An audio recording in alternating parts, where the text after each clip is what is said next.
ইসিরে এই প্রথম বোনের শ্বশুর বাড়িতে যে এই কি বিপদে পড়লাম আমরা। পরে দেখি কি মেরুন খুশি টলে সেই নাচ দিতেছে, সেই ময়লা হয়েছে কারণ আমি কান দেখে কিছুই শুনতে পারি না।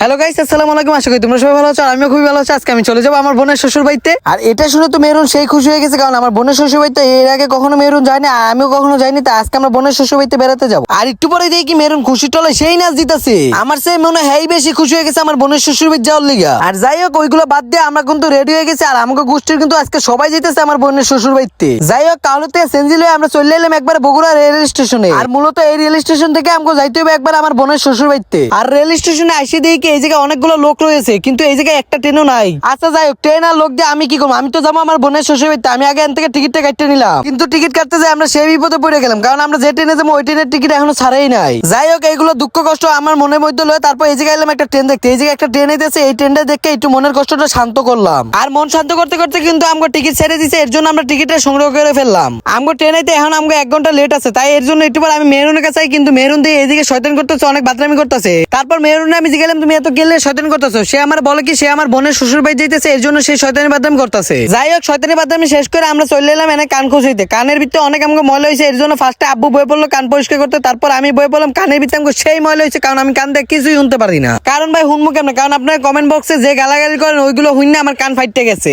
আর যারা এভাবে একবার হলো কান পরিষ্কার করছেন তারা কমেন্ট বক্সে অবশ্যই কমেন্ট করে যাবেন একটা। যাই হোক, কান টান তো পরিষ্কার হলো, এবার চলে এলাম একবার ট্রেনের মধ্যে, কারণ আমরা ট্রেনে এখন উঠতে গেছি। আর এই জায়গায় সবাই কিন্তু বয়ে পড়ছে, আমার গোষ্ঠীর মধ্যে যা আছে সব একবারে বয়ে পড়ছে। এই জায়গায় রাজা ভাই আকিও আছে, আর এই জায়গায় হচ্ছে মেহরুন আছে। মেহরুন এই জায়গায় উঠতে সেই খুশি, কারণ আমার বোনের শ্বশুর বাড়িতে সে যাবে। ভাই আমি একটা কথা কিছুতেই বুঝি না, সে কেন খুশি হবে? খুশি হওয়ার তো কথা আমার বোনের শ্বশুর বাড়িতে আমি যাইতেছি, কিন্তু সে কেন এত খুশি হচ্ছে? যাই হোক, খুশি টুশি বাদ, এখন হচ্ছে ফিলিংস নেওয়ার পালা। কারণ হচ্ছে এখন ট্রেনে বসে আমি ফিলিংস নিয়ে সেইভাবে দেখতে দেখতে যাচ্ছি। আপনারা কিন্তু আবার নেগেটিভ কিছু মনে করেন না, আমি কিন্তু আমার প্রকৃতির ফিলিংস নিয়ে যাচ্ছি। 10 টাকার বাদাম নিয়ে আমরা খেতে খেতে চলে আসলাম অন্য একটি রেল স্টেশনে। বাদাম না খাইতে খাইতে চোখের সামনে বললো বুট বাজার। এই বুট বাজার তো আগে অনেক ছোটবেলা খাইছি, কিন্তু এখন তো আর খাই না। এর জন্য ফার্স্টেই ভাবলাম যে এটা আবার একটু ট্রাই করে দেখি। পরে গোষ্ঠীর সবাই মিলে আমরা এই জিনিসটা ট্রাই করলাম, সবাই মিলে আমরা একটু একটু করে খাইলাম। বাদাম না খাইতে খাইতে চোখের সামনে বললো আইসক্রিম। পরে দিয়ে আইসক্রিমও খাওয়া শুরু করে দিলাম আমরা। ভাই এত কিছু কেমন আমরা খাইতেছি এটা কিন্তু আমরাও জানি না, কারণ এই জায়গায় উঠতে আমরা অনেক খিদে লাগিয়ে গেছে, আর আমরা কিন্তু সেই ফিলিংস নিয়ে আইসক্রিম গুলো খাইতেছি। তারপর কিন্তু আপন শক্তিতে চলে যাইতেছে আমার বোনের শ্বশুর বাড়িতে। যে গরম পড়ছিল, মন চাইছিল এই পুকুরটার মধ্যে ঝাঁপ দিয়ে একটু গোসল করে লই আগে, তারপর আবার আমার বোনের শ্বশুর বাড়ির দিকে রওনা দিই। কিন্তু ভাই এটা তো সম্ভব না, কারণ আমি আছি এখন ট্রেনের মধ্যে। ট্রেনের মধ্যে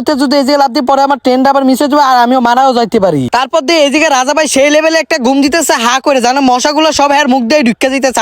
আর এদিকে আগে ক্লান্ত হয়ে একবার ট্রেনের জানালার পাশেই ঘুমাই গেছে। আর দেখতে দেখতে চলে এলাম গাইবান্ধা। এই গাইবান্ধায় কিন্তু আমার দাদার বাড়ির এলাকা। আমার বাপে, আমার দাদাই, আমার গোষ্ঠীর সবাই কিন্তু এই এলাকাতেই জন্ম নিছে। আর যারা যারা গাইবান্ধায় থাকেন তারা কিন্তু একটু কমেন্ট করে যাবেন কষ্ট করে। কষ্ট টষ্ট তো হইলো সবই, কিন্তু এই জায়গায় কিন্তু একটা কথা আছে, আপনারা কিন্তু আবার মনে করেন না এই গাইবান্ধাই কিন্তু আমার বোনের শ্বশুর বাড়ি। আমার বোনের শ্বশুর বাড়ি দেখতে হইলে এখন আপনাকে ওয়েট করতে হবে অনেকক্ষণ। ভাই অনেকক্ষণ বলতে কিন্তু আবার অনেকক্ষণ না, একটু পরে কিন্তু আয়া পড়ছে আমরা দিনাজপুরে। এই দিনাজপুরে কিন্তু আমাকে হইছে আমার বোনের শ্বশুর বাড়ি। মূলত আমার চাচাতো বোনের যে শ্বশুর বাড়িটা এই জায়গায় কিন্তু হেডা। চাচাতো বোনের শ্বশুর বাড়িতে যাওয়ার লিগে সবাই কিন্তু আগে মানে রেল স্টেশন থেকে বাইরে অটোতে উঠতে গেছে ফার্স্টে। তাড়াতাড়ি অটোতে ওঠার কারণ হয়েছে তাকে অনেক খিদা লেগে গেছে। এই জায়গায় কিন্তু রানিয়ার চেহারাটা দেখলেই বুঝতে পারবেন তারও অনেক খিদা লেগে গেছে। তারপর বড় বড় মতন কিন্তু অটোটা ছাড়ে তার এদিকে সবাই মিলে ফাইজলামি করতেছিলাম, কারণ হচ্ছে সবারই অনেক খিদা লেগে গেছিল, আর এদিকে আকেও অনেক ফাইজলামি করতেছিল। যাই হোক, আজকের ভিডিওটা এই পর্যন্ত। সবাই ভালো লাগলে লাইক কমেন্ট শেয়ার করে পাশে থাকবে।